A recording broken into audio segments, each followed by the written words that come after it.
name is Hisham with Clemson Aeronautics in Seneca, South Carolina, and this was me landing my Airbus 330 after a very long flight, 13 hours and 50 minutes from Shanghai, China to Aswan in southern part of Egypt.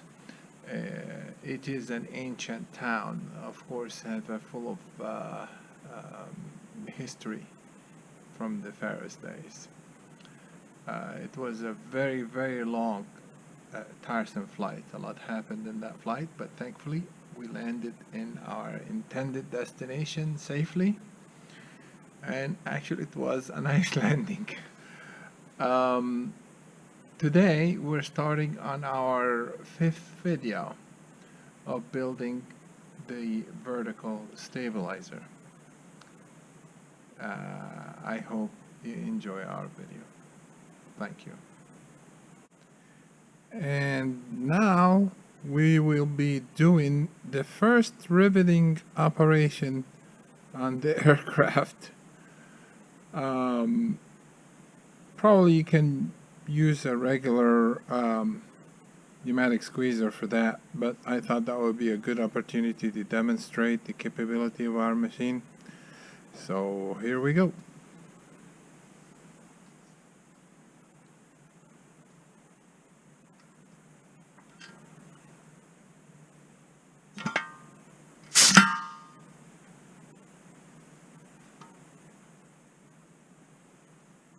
And this is what we got. Let's check it out with our gauges. First, I'll check it out with the caliper. That is more accurate for me. And that shows 146,000. For the 426-3 rivet, it should be in that range. And if I can find my little handy dandy thing here to check this too. Yeah, it rocks. So if it doesn't go, that means the head of the rivet is big enough and nice and round. I don't know if you guys can see that. That's perfectly centered. Let's try another rivet while we're at it, just to check the machine. I can't see to put it in there, and here it is. See a repeatability of the machine. There we go.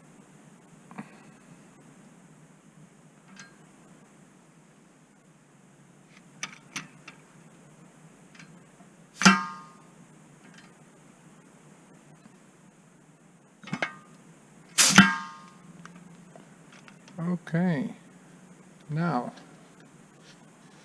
let's check the diameter on this rivet also. And right, 148, 147, 148, 147 and a half. That is as close as you can get, and it's perfect. The gauge is rocking, and so we can see both of them right next to each other. This is what we got, and it's perfectly centered, no tipping or anything. So that is the beauty of this machine. It is easy. I mean, once you set it up, I mean, I can go a little higher, I can go a little lower, that is what this machine is all about. I really didn't need to do this demonstration, and as I mentioned before, I could have just used a pneumatic squeezer, and the one I got is really an excellent one. I mean, you couldn't ask for anything more than that. But I just wanted to demonstrate our machine and the repeatability and the ease of use, because all I had to do is just twist the pin on the squeezer itself a quarter turn, half turn, one turn, whatever it is, to squeeze the rivet a little bit more or a little less. Then after that, all the rivets is gonna be the same. So I'm sure there's guys out there that's even more creative than I am, and they can see this machine and say, oh, I can use it to do this. I can use it to do this also. Or I can use it to do it in a different way, and so on. So that is the point of this, creating this machine, and the care that I put into it to make it work. So I'm gonna continue riveting the rest of this, and I'll be right back. Well, I'm very happy actually. Other than testing our machines during production and after production, just riveting, just coupons and stuff like that, for testing, of course, and R&D. This is the first actual airplane part that this machine ever riveted, and the end result, it was so easy to use on an actual airplane machine, actual airplane part.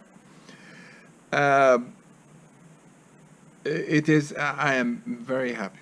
I am very happy, and I hope you guys understand, and yet I hope you guys can see what I see here.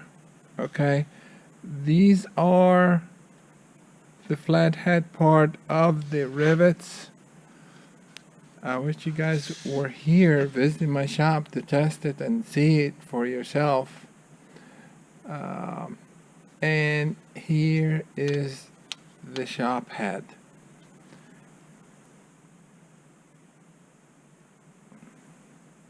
Oh.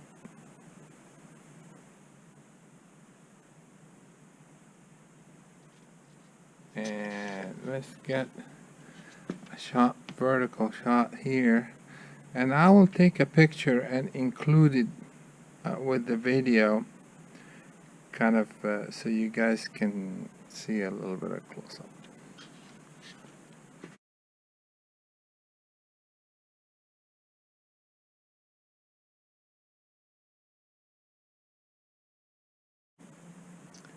This is a 470 rivet that we are going to attempt to rivet with our machine.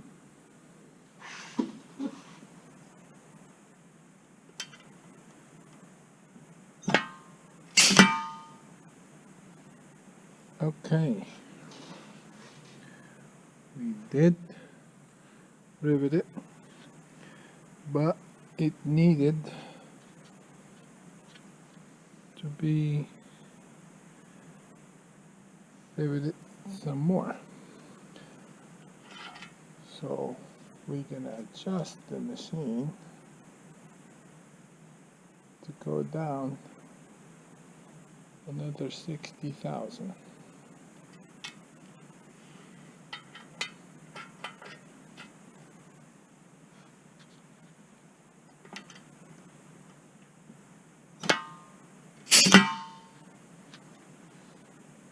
Okay, it's working out good, except that it needs to go a little bit more. So we're gonna adjust it to go another 30,000.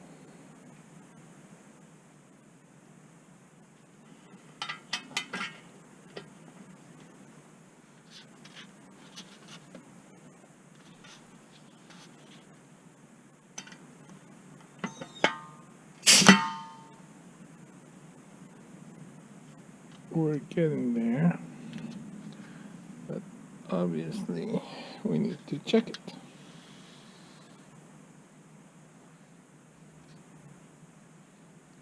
And I'm going to check it with the caliper this time.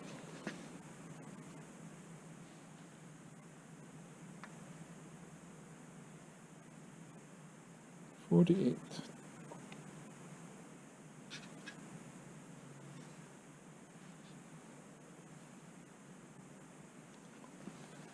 And we'll check it with the gauge also. Number 3 gauge. I don't know if you guys can see this or not.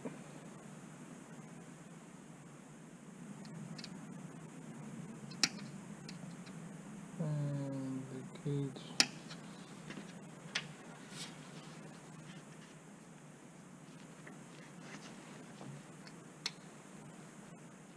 is perfect. Well, folks, if you look closely, that's a 470 rivet. It's not a flat head. And I used the die for the 470 rivet. But the trick is you have to put the curved shape directly on the die, position it. You have to look and make sure it is there, and it is. Then you rivet it, and that is the result. Well, I'll finish the rest of the rivets and I'll be right back.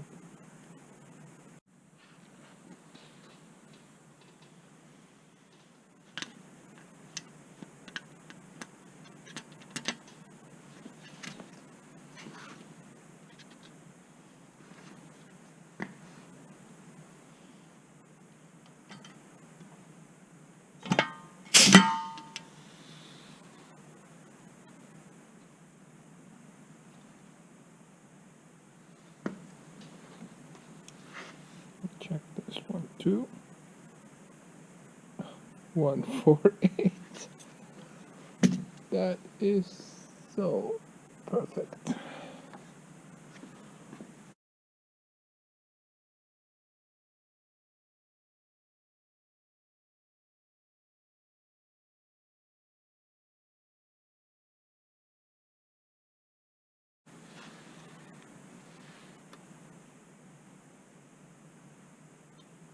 One, 4, 7.5. Okay, folks, we can get a close shot to this. I'm gonna put try and get some light on there. All 3 of them, or 4 of them, I mean, sorry.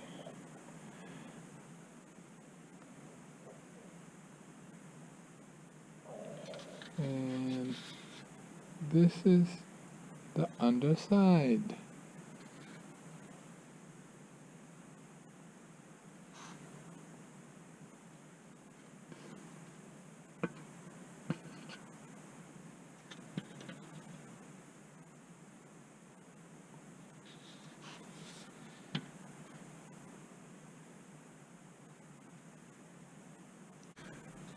Well, folks, this is the front spar, as you can tell, and it does have the doubler, and that's what the plans call for, is to rivet this doubler.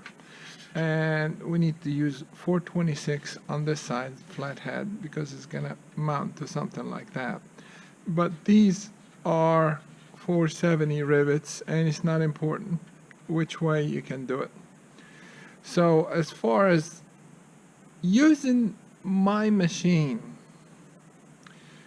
to do this riveting, you don't have to. Of course, you can use your rivet squeezer. You can get all of those with no problem. But this was a test. If you're gonna use it to rivet something, that's the most difficult of riveting on a machine like this. That's why I wanted to try it out and see what the end result is, how complicated is it to get it set up to do such a thing. Now, this machine is made to do flight control skins with the stiffeners, so you can get this perfect riveting, and this is what you're going to see on the outside of the skin. And that's what this machine is designed for, consistency. And you guys can see if this is consistent or not. It's picture perfect. The heads, even on the 470 rivets, that four top ones, you can tell even the head looks perfect. The shop head looks perfect. I am amazed, really. I knew our machine will do a great job, but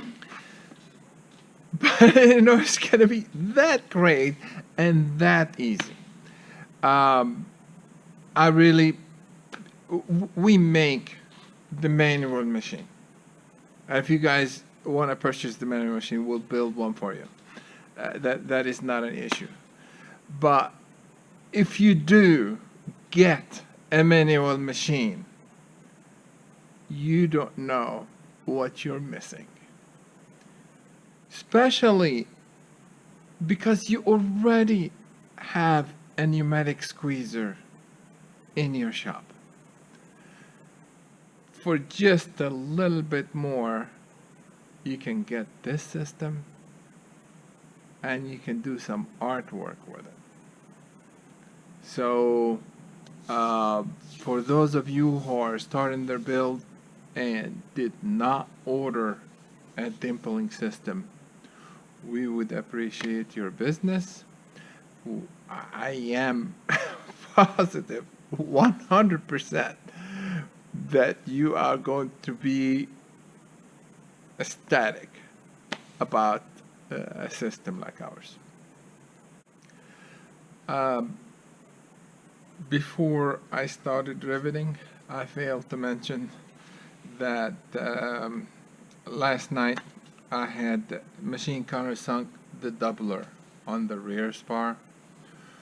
I was trying to be really careful and I didn't worry about filming that. I'm sure y'all can figure that out. And today it was a chore for me to prime all the parts that we get ready to put together. Painting is not my thing, and I used the spray can self-etching primer I got from Home Depot. It worked very well because I am not a good painter. It's just, I admit, I'm not a good painter.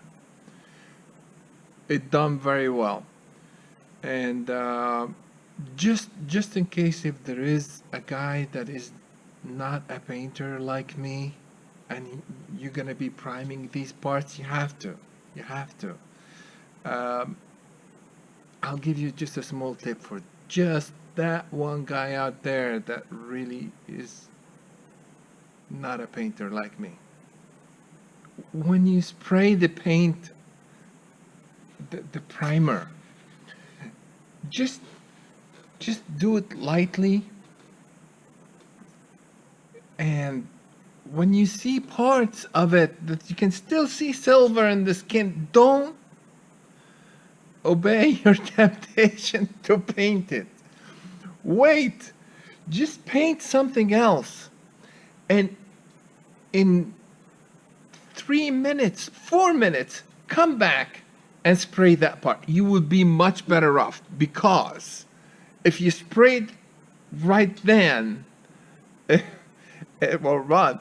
So you can, it's better off to do 2 or 3 coats while you're standing there. It's not like you're gonna go on vacation and come back and do the second coat or anything. No, while you're standing there, you spray it lightly.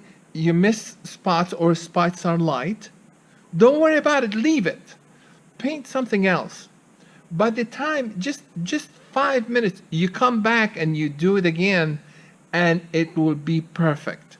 So that's my tip for the priming part of it. I'm sorry I took so long, but anyhow, we're gonna get to the rear spar tomorrow, and also use our riveting system here to rivet the rear spar, and we'll see how it goes.